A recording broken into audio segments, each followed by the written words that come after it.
Olá, gente! Como vocês estão? Eu sou a Vanusa Reis, aqui da Rede Século XXI. A partir de hoje, nós teremos a série de podcast O Jovem em Jornada. São relatos e testemunhos de jovens que estiveram em alguma edição da Jornada Mundial da Juventude pelo mundo. Eu garanto a você, vale a pena acompanhar essas belas histórias. Fique agora com o primeiro episódio. E a convidada de hoje é a Cristiane Henrique. Oi, Cris, tudo bem? Tudo bem, Vanusa? Muito obrigada pela sua presença. E você de casa, você tem recordado que nós estamos falando sobre a Jornada Mundial da Juventude. Várias pessoas que estiveram em alguma edição da jornada, seja lá em qual país foi, elas passaram por aqui e têm partilhado conosco a experiência, como foi estar nessa jornada, como foi ser jovem na jornada, como foi ver o Papa de perto. E a Cris, ela tem uma história um pouquinho diferente, mas extremamente importante. Cris, a maioria das pessoas estiveram em loco. E você? Eu não. Eu fiz muitas coberturas papais em loco, mas Jornada Mundial da Juventude, assim Deus quis, que eu sempre trabalhasse nos bastidores, nas coberturas dessas jornadas. Então, eu sempre estive ou em Brasil, ou em Portugal, ou em Israel, mas sempre por trás, fazendo as coberturas. Então, minha história, minha experiência é um pouco diferente. Você me disse que a primeira jornada foi em 2008, Sydney, Austrália, e era a segunda jornada de Bento XVI. Como que foi essa experiência? Conta pra gente. Eu era responsável da TV Canção Nova em Portugal. E nós nos preparamos para toda essa cobertura, primeiro, para um público diferente, porque era para o povo português, não era mais para o povo brasileiro que eu estava habituada. Então foi todo um estudo de um pensamento, como os jovens portugueses pensavam, como os jovens portugueses viam a jornada. Foi um laboratório para depois... Sem dúvida nenhuma. Mas foi uma experiência muito interessante. Primeiro porque Bento XVI era uma figura encantadora, que até hoje meu coração é muito movido a ele. Sim. Mas de perceber os jovens portugueses dentro de uma experiência muito afetiva, sentimental. Porque foi isso que a Jornada Mundial da Juventude de Sydney nós conseguimos transmitir com a nossa cobertura. Principalmente a Via Sacra. Eu tenho uma memória muito afetiva da Via Sacra, que é a Via Sacra daquele ano. Então nós fizemos questão de colocar no estúdio uma equipe. Sim. E essa equipe ela ia ancorando todas as nossas transmissões. Nós não só colocávamos a transmissão no ar, mas nós íamos passando o sentimento da jornada. E a Via Sacra, para mim, ela foi o auge, onde o Papa Bento XVI, ele mesmo chorou. Foi uma experiência muito forte. Os jovens subindo, né? Era como se a gente estivesse realmente no Monte Calvário, subindo o Monte Calvário. E a experiência que nós fizemos foi de colocar jovens portugueses fazendo os comentários, né? Falando um pouco a respeito, principalmente da Via Sacra. E toda a comoção que foi sendo tomada, o estúdio e também os telespectadores. Nossa programação, é importante ressaltar, ela era uma programação mais adulta. Sim. Então foi a primeira experiência que nós tínhamos feito realmente colocar jovem no estúdio, jovem falando com jovem. Então para nós foi, além de ser um laboratório, foi uma experiência de perceber assim, não importa a cultura onde nós estamos, não importa onde nós nos colocamos para viver a experiência da jornada. A Jornada Mundial da Juventude, ela tem um alcance mundial. E essa percepção de São João Paulo II, essa experiência espiritual de São João Paulo II, ela tem um alcance muito maior do que a gente imagina. A gente olha assim, não, mas como que eu falo numa jornada para o mundo, para tantos povos diferentes? Né? Mas eu toquei nisso, né? Tanto estando em Portugal, em Israel, quanto no Brasil, que a experiência dos jovens ela é muito profunda, ela é real e ela é de conversão. Então, em Sydney, a Via Sacra ela teve um papel especial na nossa cobertura. Todo mundo que passou por aqui falou de algo que marcou, né, que impactou. Vigília do sábado à noite, a Via Sacra, né? Mas antes que a gente continue falando na jornada, a Cris trouxe a figura de São João Paulo II. São João Paulo II marcou a minha vida, marcou a sua, e é por isso que nós afirmamos, sou geração João Paulo II. Fala um pouco do impacto dele na sua vida. Tudo. Eu trabalhei, inclusive, na cobertura do sepultamento de São João Paulo II, né? Abril de 2005. Exatamente. E João Paulo II, na verdade, toda a minha estrutura como pessoa está ligada a João Paulo II. O seu pensamento, a sua filosofia, né? Quando João Paulo II fala que a misericórdia, ela é realmente a resposta para tempos tão difíceis que nós estamos vivendo. Quando São João Paulo II fala da queda do comunismo, do Muro de Berlim. Quando João Paulo II fala dos pastorinhos de Fátima, onde ele abre o mundo ao entendimento da mensagem de Fátima, uma mensagem de conversão, uma mensagem que é uma mensagem de penitência e conversão. João Paulo II que desce, né, do seu status e vem até nós. Então eu, como jovem, eu era muito atraída pela facilidade linguística de São João Paulo II. São João Paulo II falava profundamente ao meu coração. E eu tenho muito viva na memória o dia do falecimento. Eu trabalhava num programa de televisão, que era o PHN, E foi justamente no dia do falecimento. Aquele sábado à noite, 2 de abril de 2005. E na terça-feira eu chamei o Dalvi Magallo para lançar o Peregrino do Amor. Ele tinha acabado de escrever a música, né, por causa da morte de São João Paulo II. E naquele dia, naquele programa Tocar nas Imagens, né, nós fomos colocando as imagens da história de São João Paulo II. E perceber que aquele homem fez a sua peregrinação na Terra arrastando tanta gente. Né? E eu me sinto arrastada até hoje por João Paulo II. Eu sou uma pessoa que lê João Paulo II, que entende muito do processo que nós vivemos hoje a partir da visão de São João Paulo II no mundo. Né? Então, eu acho que é um Papa que não só para a minha geração, mas é um Papa assim, das gerações futuras, inclusive. Né? Hoje não tem como falar de igreja sem lembrar do legado de São João Paulo II. E é tão profundo porque quando você vê as falas de Bento XVI e do próprio Francisco, que é o nosso Papa, eles têm um carinho muito grande, eles têm uma gratidão muito grande, né, por São João Paulo II. E a Cris, depois de 2008, teve uma outra jornada em 2011, que essa foi a última jornada de Bento XVI, mesmo que a gente não soubesse, né? Mas marcou muitos jovens que lá estiveram. E como que foi essa experiência, fazer essa cobertura? Onde você estava para fazer a cobertura de Madrid? Madrugada. Eu me lembro porque, né, o fuso horário, então eu acordava 2 da manhã, eu trabalhava... Nesse tempo eu fiz uma experiência no Portal Canção Nova, interessante. Mas você estava no Brasil? Estava no Brasil, no Portal Canção Nova. Eu nunca tinha trabalhado no Portal, foi a primeira vez que eu estava lá. Foi uma experiência até muito rica. Então eu ouvia as homilias do Papa Bento XVI, eu transcrevia as homilias e criava as matérias. Não foi um trabalho audiovisual, foi texto. Foi a primeira vez que eu cobri uma jornada a partir do texto. A gente estava começando com o Twitter, então a gente pegava as frases do Papa, aquilo tinha uma ressonância enorme. Então foi a cobertura da madrugada. Mas a possibilidade, porque no audiovisual você tem muito recurso, né? Principalmente recurso de imagem, você de escolhe sonorização. O recorte que você quer fazer, enfim, texto né? não. Então texto você tem que se apropriar daquilo que está sendo dito. E tem uma responsabilidade muito grande, Cris, com o texto, porque eu não posso manipular o que a pessoa disse, né? É abre aspas, fecha Exatamente. aspas. Ou seja, o que Bento XVI estava falando mesmo. Então foi muito interessante. E nós tínhamos na época um programa chamado Destrave. E esse programa, né, a gente tinha o correspondente que estava lá, todo um programa tudo para a internet. Eu estava muito habituada com televisão, né, broadcast, foi tudo para a internet. Então a linguagem ela foi diferente, a dinâmica. Já estávamos começando a fazer programas por celular, então o âncora, né, já conversava ali com o celular, mandava para nós. Também um laboratório. Jornada Mundial da Juventude na minha história é laboratório. Ela tira da zona de conforto, né? Totalmente. Totalmente, porque as coberturas papais, elas são mais jornalísticas, tem muito a ver comigo ali. Porque é um chefe de Estado, né, viajando visitando. também, né?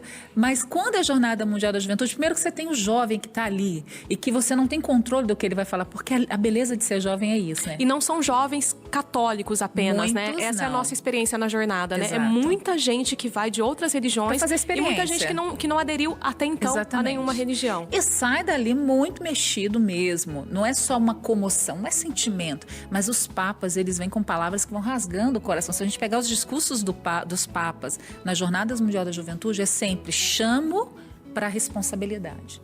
Então sempre há um envio do jovem, o jovem é sempre enviado. Até pelo tema, né? Muitos temas que nós estávamos falando aqui. Sair de si. Exato. É movimento. Jornada Mundial da Juventude, ela é movimento, né? Tanto que se peregrina, você faz via sacra, você dorme em colégio, você passa vigília. Então, é passa uns perrengues danados. Nossa, jornada, como eu sempre estou nos bastidores, né? Transmitindo, cobrindo as jornadas, eu vi assim, meu Deus, tem que ter assim muita força, muito desejo. E tem também aqueles, os mais velhos, né? Os padres, as famílias que acolhem. Então, a pedagogia da Jornada Mundial da Juventude, ela precisa ser transmitida por nós comunicadores com muita verdade, muita autenticidade. Não tem cobertura da Jornada Mundial da Juventude estática. Ela é sempre com muito movimento, muito recorte, muita visão e plural, porque a gente está falando para o mundo, né? Para jovens do mundo. Então, ser voz, ser eco desses jovens é uma responsabilidade muito grande.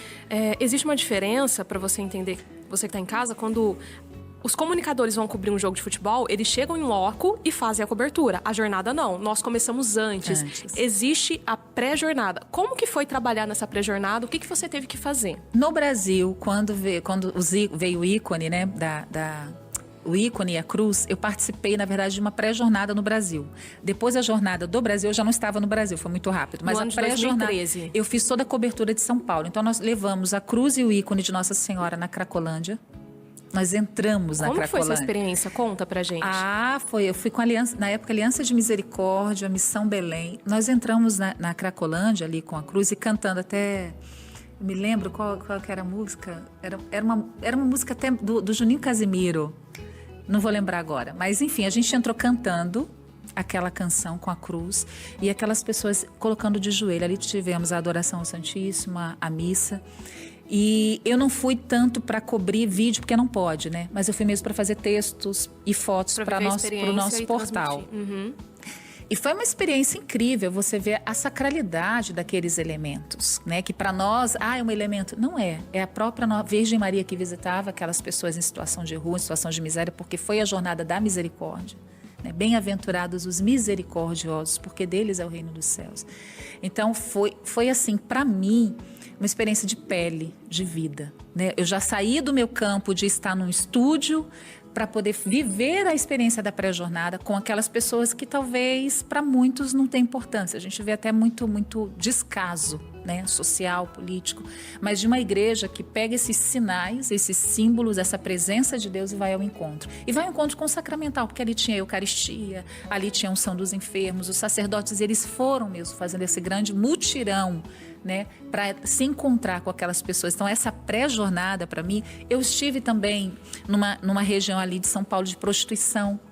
Então, nós fomos com os elementos, né, com a cruz e com o ícone de Nossa Senhora, visitar essas mulheres, né, essas travestis que viviam ali a realidade de prostituição. Então, eu pude sentar no chão com aquelas pessoas, chorar junto, viver. Então, comunicar uma jornada mundial da juventude não pode ser algo distante. É algo que toca em mim, é algo que está em mim, é algo presente na minha vida. Então, essas experiências eu sou muito grata a Deus por ter feito, porque elas me constroem. Por isso que eu digo que João Paulo II, ele não é só para gente que viveu a geração. Exato. Jornada Mundial da Juventude é o seu testemunho, seu testamento para a humanidade. É um legado.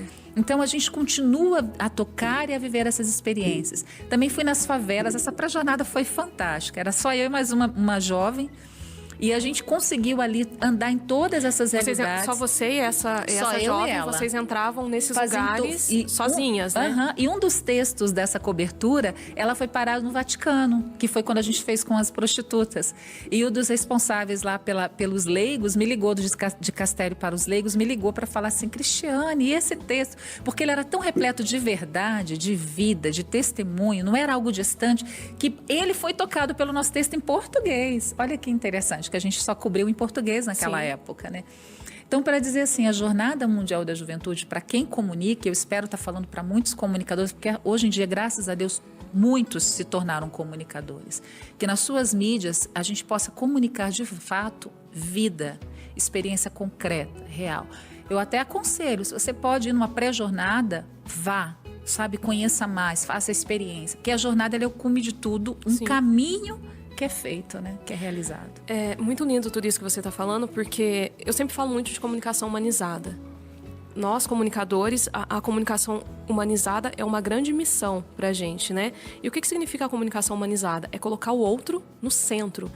Algumas pessoas passaram aqui, eu queria conhecer o Papa de perto, mas se você parar para pensar, até o Papa, a figura do Papa, ela é um pretexto na jornada mundial para algo maior, que é encontrar o Cristo.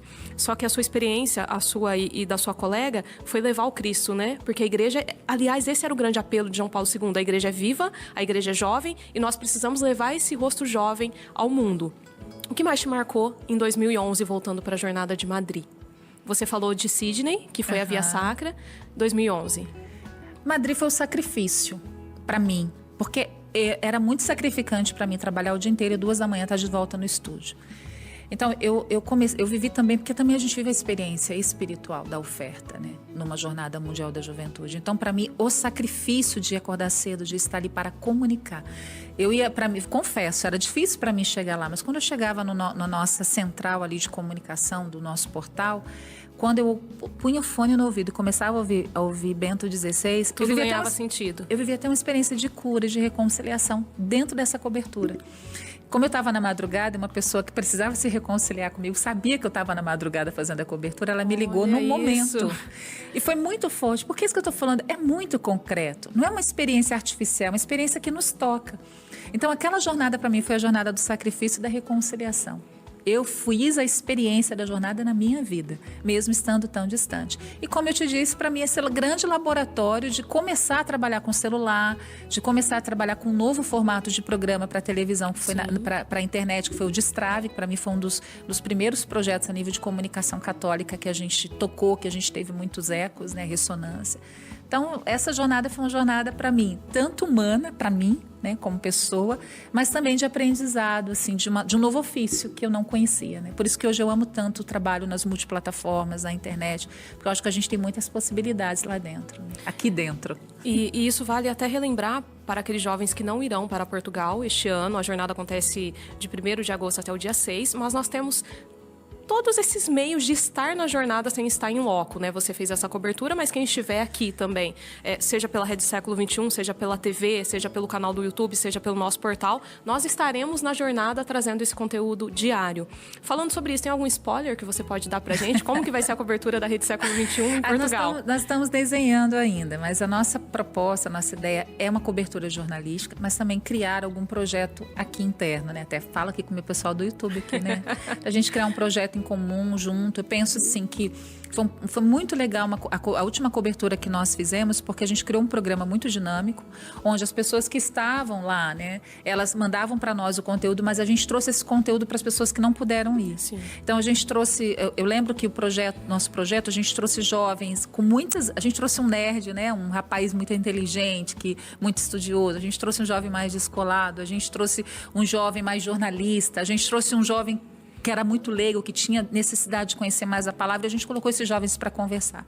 Foi um projeto que valeu muito a pena, né? Eu lembro que a gente trouxe o recorte dos jovens que estavam lá, e na época estava em alta a Primavera Árabe, então a gente tinha os jovens árabes com muito sofrimento de guerras nos seus países, então a gente trouxe muito, ajude a igreja que sofre, colaborando conosco com essa informação, com esse conteúdo, como é que esses jovens viviam lá.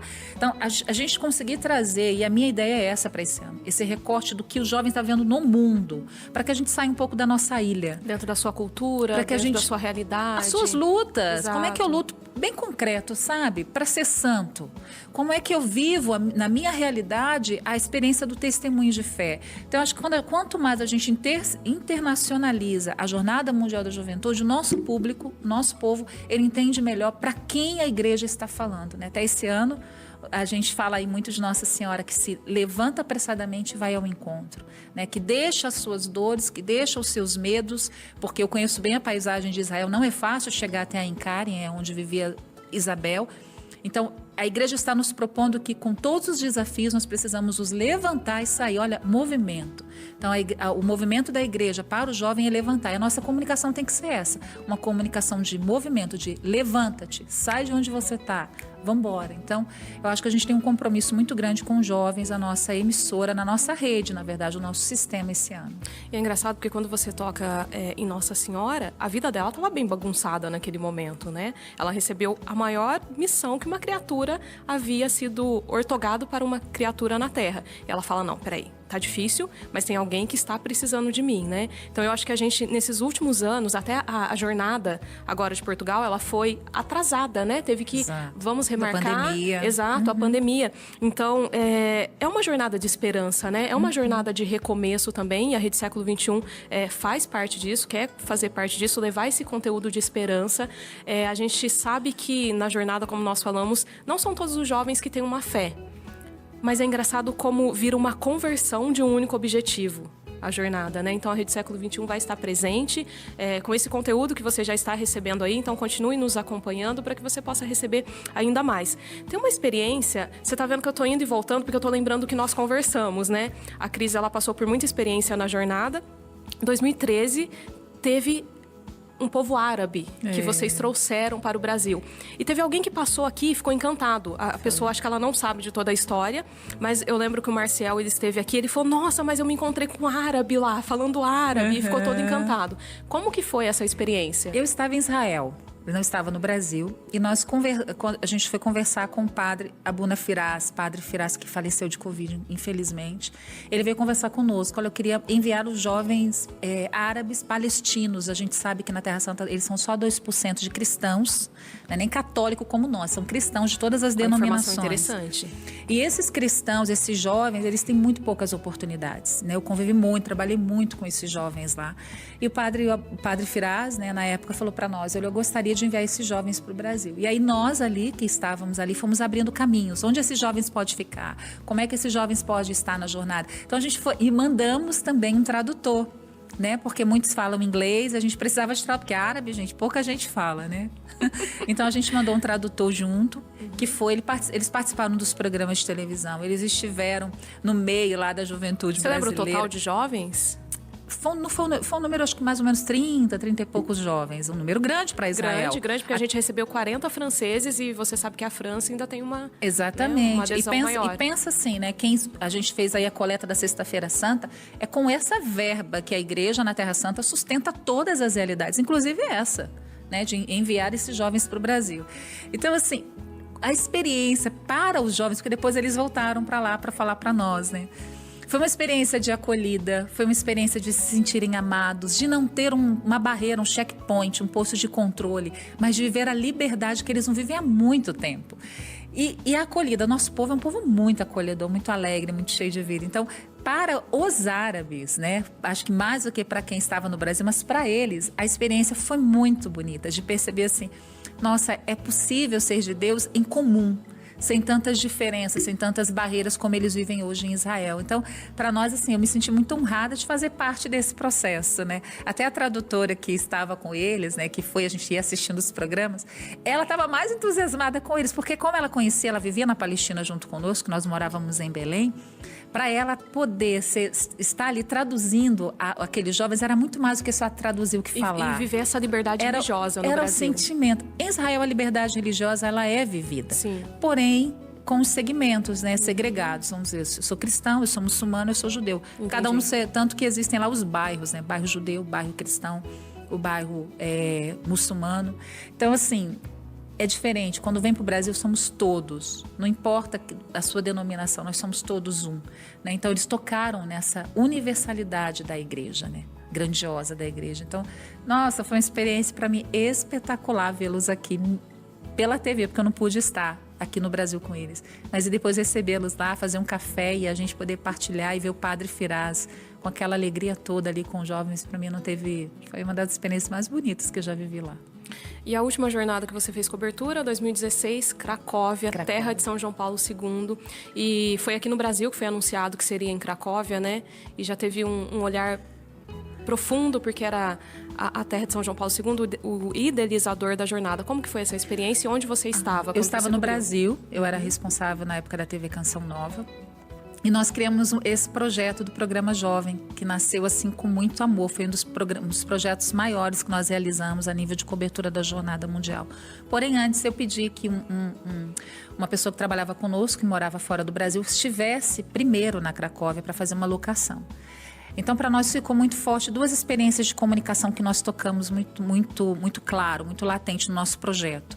Auschwitz é um lugar de muita dor, mas um lugar onde muitos santos foram feitos ali. E a Divina Misericórdia. Santa Faustina. Santa Faustina. Então, nós entendemos que Deus queria para nós esses dois focos de comunicação.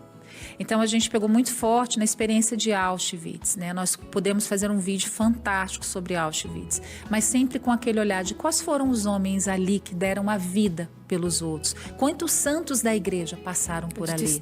A gente fala de Viktor Frankl, né? Que pai da logoterapia. Pai da logoterapia, um grande psiquiatra. Uhum. Então, foi uma experiência para nós muito profunda, porque é um lugar de muita dor, mas um lugar onde a dor foi derramada, a misericórdia vem e cura. Então, o programa, ele foi muito nesse foco, né, da dor e da misericórdia, esse encontro de salvação. O cristianismo, o catolicismo, é isso, é você olhar para algo humanamente doloroso, assustador, mas qual que é o bem que eu tiro? Um bem eterno, que na verdade não é o que eu tiro, o que Deus está concedendo através da situação. Então nós trabalhamos com muitas reportagens mais humanizadas, mais sobre o olhar de quem fazia, né? Menos informação, né? Eu te informo, mas mais experiência. Então a gente usou muitas imagens, como se o telespectador estivesse lá. Então a gente realmente conseguiu comunicar essa realidade. A gente tinha programas diários, meu Deus, foram 15 dias de todos os dias, programa à noite, terminando 1, 2 da manhã. Depois a equipe se reunia para fazer a avaliação e a gente viu o projeto crescendo, e a gente conseguiu, assim, agregar muita gente conosco, né? A gente trouxe o departamento de jornalismo junto, o departamento de produção junto, o marketing junto. Então foi uma experiência muito rica nessa cobertura, mas a partir desses 2 pilares, Auschwitz, a dor e a santidade que foram vividas ali, e a misericórdia, que é a espiritualidade para o tempo atual, esse derramamento do amor de Deus em meio aos homens, né? Porque mesmo quando a gente fala da jornada, nós podemos falar de datas, né? Começou em 84 de maneira informal, 85, depois 86 a oficial em Roma, mas como comunicadores católicos, nós não queremos trazer apenas a história, nós queremos trazer o algo a mais, que foi o que vocês fizeram no campo de concentração de Auschwitz, porque documentários sobre Auschwitz nós temos muitos, mas muitas vezes com esse recorte da dor, né? Das mortes. E como que foi a questão do culto à misericórdia na Polônia, em 2016? Olha, nós ali, né, o grupo que estava coordenando, tinha muito essa experiência mesmo com Santa Faustina, né, com a experiência da misericórdia. E nós estávamos vivendo um tempo também no Brasil, onde jovens, que não é muito diferente do que a gente está vivendo hoje, muito afastados de Deus, muito julgados, muito, não quero saber da igreja, a igreja ela sempre traz um fardo e tudo mais. Então a gente quis apresentar essas experiências de Cristo, né? O Cristo que vai até a samaritana, que muda a estrada para se encontrar com a samaritana. A gente foi trazendo o evangelho, atualizando o evangelho, uma misericórdia presente na vida de Cristo, mas atual hoje. Então, quando que Cristo ele precisa mudar a estrada para se encontrar conosco? Né? Ele que lava aquela mulher, que mostra à mulher a sua verdade, porque a misericórdia é assumir a nossa verdade. Então ele olha para a samaritana e diz: qual é a tua verdade? Quem você é de fato? Ela tinha uma ideia de quem ela era, mas Jesus desmascara, retira a mentira e revela o que é real. E a água que aquela mulher ia beber, ela já deixou para trás, já não era mais importante. Então nossa base foi realmente tocar a misericórdia dentro da palavra de Deus e atualizá-la, né, nesse derramamento de graça. Então a gente trabalhou com essas passagens bíblicas, por exemplo, Zaqueu. Né? Zaqueu que desce da árvore, que precisa restituir o mal que fez, mas que é devolvido para o seu povo. Olha, Zaqueu era um homem visto à margem, né? O seu povo já não queria mais saber dele, né? Ele era cobrador de impostos. Então Jesus ele não só devolve ao homem o seu lugar social, mas devolve o homem a ele mesmo. Então, a essência, a né? sua essência, quem você é. Samaritana, quem você é. Zaqueu, quem você é. Você é devolvido. Então as jornadas mundiais da juventude, elas são essas oportunidades, e assim, de modo muito particular, do homem ser devolvido a ele mesmo, do jovem tirar essas máscaras todas que se carrega e se revelar quem é você de fato, quem é a sua essência de fato. É isso que Deus quer para você. Né? Até vejo muito isso, a divina vontade que nós estamos vivendo tão forte aqui. Sim, nesse tempo. Uma espiritualidade bem forte da forte, da igreja e da casa. Exatamente, onde o homem ele é devolvido a ele mesmo, ao seu estado original. Eu vejo que a nossa missão ela precisa ser essa como comunicadores, principalmente nessa jornada mundial, e foi o que a gente já viveu naquela jornada mundial da juventude.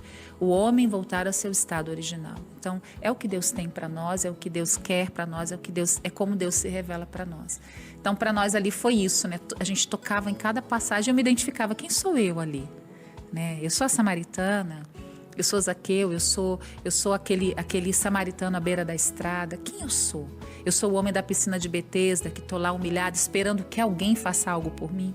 Enquanto Cristo quer me dar a essência, quer me tornar digno inteiramente, onde eu não preciso mais da pena dos outros, onde eu posso caminhar, porque Deus me quis assim.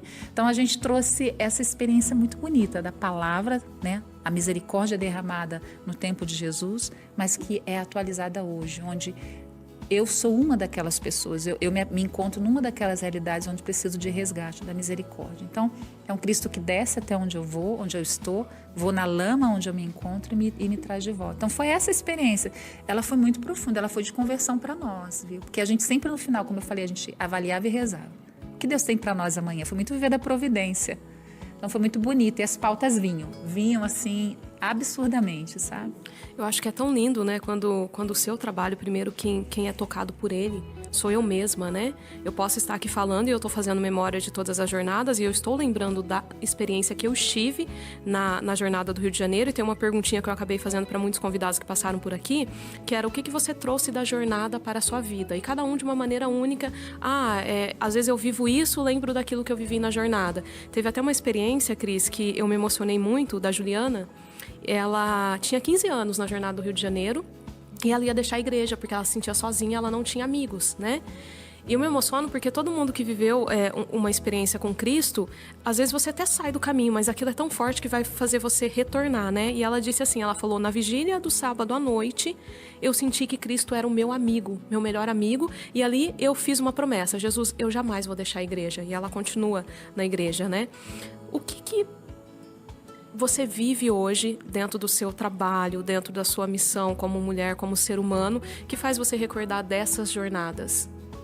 Para mim, a jornada que trouxe como tema misericórdia foi uma fase que eu precisava muito tocar naquilo, sabe? Voltar para o monte e ouvir de Jesus a essência do amor, né? Bem-aventurados os misericordiosos, porque alcançarão misericórdia. Até tem a sonorização, né? Aquela canção. Eu ouvi aquela música de manhã, de tarde, de noite, porque aquilo precisava impregnar o meu coração. Então, eu me senti de novo digna da misericórdia, do amor de Deus, né? Eu sempre... E é interessante, quando às vezes eu me percebo longe disso, eu até ouço de novo o hino da Jornada Mundial. Bem-aventurados os misericordiosos, porque eles alcançarão a misericórdia. E aí vai fazendo toda a narrativa. Então, aquela jornada, ela mostrou para mim, assim, também a fragilidade já do Papa Francisco, já naquele tempo, né? Como o Papa Francisco já estava naquele tempo. Então, assim, e ver uma igreja que permanece, né? Uma igreja que não foge da sua missão, que vai muito além do que eu faço, né, do que eu realizo, mas é algo que eu sou realmente chamada a ser, onde eu estiver, misericordiosa, né? Bem-aventurada aqueles os pacíficos, porque herdarão a terra. Então, pegar toda a narrativa das bem-aventuranças, que é o grande testamento de Cristo para nós, me faz entender que Deus me chama a cada realidade, a cada situação que eu vivo, não ao que eu faço, mas ao que eu sou. As pessoas vão ler a minha vida. Então, aquela jornada, ela me tocou por isso, porque Deus me chamou a atenção. Cris, o que as pessoas estão lendo na sua vida? E hoje isso permeia a minha história. Isso hoje para mim é eco. Como eu te falei, de vez em quando eu volto naquele hino para que eu não me esqueça de quem eu sou. Porque o mundo aqui fora, né, as realidades, sejam profissionais, sociais, familiares, muitas vezes faz a gente se distanciar do que a gente é. E aquela chamada da igreja aos jovens, e para mim, que tive a graça de comunicar, é olhar assim, não, é quem você é. Não importa o que os outros dizem, não importa o que os outros façam, é quem você é. Então eu busco na minha vida, de verdade, ser um evangelho lido, vivido. Mesmo às vezes quando eu não consigo, que eu tenho que pedir perdão, porque é assim, né, me reconciliar. Mas para mim, as bem-aventuranças, elas gritam muito forte dentro de mim. Para mim é realmente esse novo, que te conduz. é um novo testamento, onde realmente o Senhor, ele chama, são as novas leis, né? É a nova tábua da lei. Pá, é isso aqui. Então, este ano nós estamos fazendo 10 anos da jornada no Brasil. E quando começou lá em 84, né, com São João Paulo II, muitos de nós talvez nem tivéssemos nascido ainda, outros eram pequenos, tudo mais. Mas sempre que eu vejo a história da jornada e eu lembro de João Paulo II morreu com 84 anos. Mas você olhava e falava, nossa, que jovem, né? Que jovem. E eu acho que a experiência da jornada, independente se a pessoa participou há 20, há 10 anos, existe algo jovem dentro de mim, né? E a jornada parece que ela vem para lembrar isso, né? A cada 2, 3 anos, você é jovem, a sua alma, o seu espírito é jovem, porque o terceiro maior pontificado foi de um papa que faleceu com 84 anos, mas com uma juventude, com uma jovialidade muito grande, né? E é muito bom você poder falar de São João Paulo II com quem viveu a mesma época, quem foi alimentado com as mesmas exortações, né? E eu queria finalizar falando dele, de São João Paulo II, desse legado de ter deixado a jornada para a igreja, para os jovens, e que você fizesse um convite aos jovens, né? Como eu disse, a jornada, ela é um evento religioso, é um evento da igreja, mas é um evento cultural, que muitos jovens viajam para outros países, mesmo sem conhecer o catolicismo, mas vão lá para viver essa experiência, né? Por que vale a pena, Cris, ir na Jornada Mundial da Juventude diante de tudo aquilo que você experimentou nas suas coberturas? Primeiro porque é ali que a igreja vai dizer para você, jovem, qual é o caminho para esse tempo. É muito claro isso. Os papas, eles vêm com os temas, com as suas homilias, com os seus discursos para você, jovem, para um público específico, é para você. A igreja está dizendo para você, vá por esse caminho, levanta e vai ao encontro de quem precisa, vai ao encontro necessitado para esse ano. Segundo, porque você vai encontrar jovens de todo mundo que estão vivendo a mesma luta que você. Isso nos faz mais irmãos. Isso a gente começa a entender que eu não estou sozinho nesse mundo, que a minha batalha não é sozinho, nós somos um corpo, o corpo de Cristo. Nós vamos entendendo que como igreja nós estamos caminhando pela mesma estrada e que a luta do seu irmão que está lá na Terra Santa, um árabe palestino, não é diferente da sua, talvez num contexto social diferente, mas as nossas lutas por um mundo melhor, por uma vida de santidade, por uma vida onde Cristo está no meio de nós, ela é muito parecida quando nós começamos a partilhar. E terceiro, porque nós nos tornamos realmente família de Deus, né? Já não existe mais barreiras, nós nos tornamos família de Deus. Eu sei que muitas vezes a gente até financeiramente olha, mas não é fácil para uma jornada mundial da juventude, mas eu vejo o esforço do jovem, de vender bolo de pote, de vender camiseta, de fazer, enfim, de mover meios, mundos, né? Os pais, as famílias, para que o jovem faça a experiência.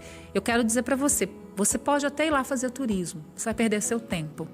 É uma experiência de fé, é uma peregrinação, é uma jornada. Ou seja, eu saio do meu lugar para me encontrar com Deus, com o seu propósito para mim, mas com os meus irmãos. Então, na verdade, é a história do povo de Deus que vai se repetindo no tempo.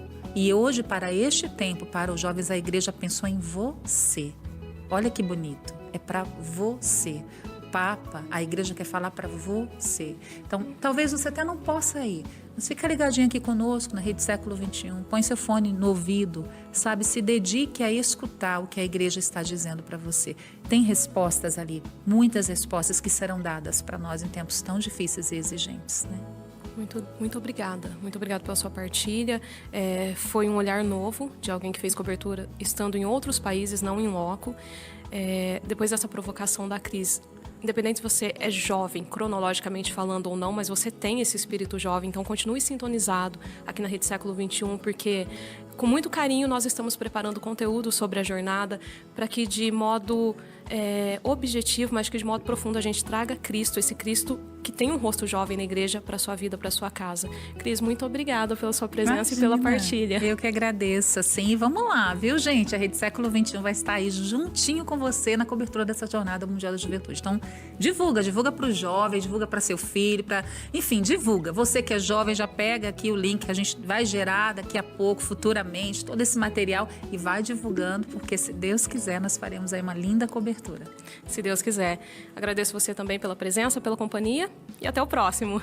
Muito obrigada por você ter nos acompanhado até aqui. Nós da Rede Século XXI queremos te agradecer porque você permitiu que esse conteúdo chegasse na sua casa, no seu trabalho, entre os seus amigos e familiares. Muito obrigada! E eu tenho um mega convite para você. Vai acontecer em Portugal entre os dias 1º e 6 de agosto deste ano, a Jornada Mundial da Juventude. Aí você deve estar se perguntando, mas tá muito em cima da hora, não dá tempo mais para comprar passagem, para alugar hotel?